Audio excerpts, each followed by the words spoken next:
Sa detalye po ng ating mga balita, bibilhin ng National Food Authority ng 19 hanggang 24 pesos ang palay ng mga lokal na magsasaka sa Bulacan.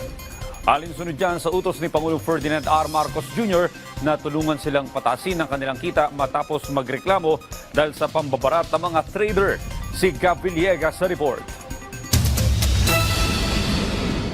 Umaaray si Mang Rodolfo sa kanyang aning palay sa San Ildefonso, Bulacan. Nalugi raw kasi siya matapos baratin ng mga trader. Yung harvest ko po kahapon, bali 12 pesos lang po nakuha ng trader. Para po kumita ang magsasaka, at least po dapat nasa mga 20 pesos ang bilihan sa press. Kung may 4 ka pong anak at malulugi ka pa po dun sa bentahan sa ngayon na 12 pesos, hindi mo muna po mapag-aaral yung mga bata.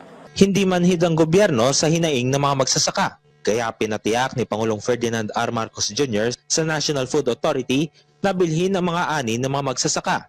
Para kumita si Mang Rodolfo, bibilhin ng 19 hanggang 24 pesos ang kada kilo ng palay. Higit na mas mataas sa 11 hanggang 16 pesos lang nabili ng traders. Doon sa 19 at saka 24,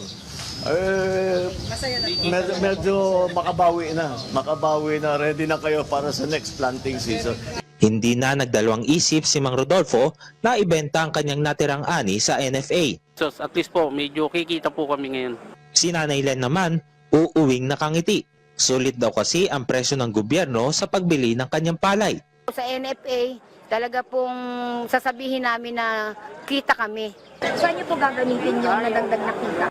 Yung iba po talaga yung pampuhunan. Yung natitira pong kita, yun na lang po yung pwedeng itabi natin para sa kinabukasan dahil paghahanda naman po, tumatanda na. Pinag-aaralan na rin ng Pangulo ang pagpapatupad ng floor price. Pagtatagda ito ng presyo para maiwasan ang pagbagsak ng presyo ng palay. Kagaya sa tobacco, doon sa amin sa Ilocos, may floor price. So never bababa doon sa floor price. So pinag-aaralan namin magkaroon ng floor price para wala namang malugi. Tinatabangan na pong magtanim pagka... Siyempre, bakit pa? Lugi ka, alam mo na, malulugi. Yun ang una namin, both sides, kaya nga binabalanse nga namin yung presyo para sa namimili sa palengke at saka yung buying price naman na galing sa mga farmer para magandang sitwasyon. Siniguro rin ni Pangulong Marcos Jr. ang ayuda at interbensyon ng gobyerno para sa mga magsasaka. Patubig, pinapatibay namin yung patubig. Tapos andyan ang DA para lagi kayong binibigyan ng suporta para sa mga pataba, payuda, pesticide, pati yung variety. Para maganda yung variety kasi nagbabago ang panahon eh. Nagbabagyo, masyadong mainit.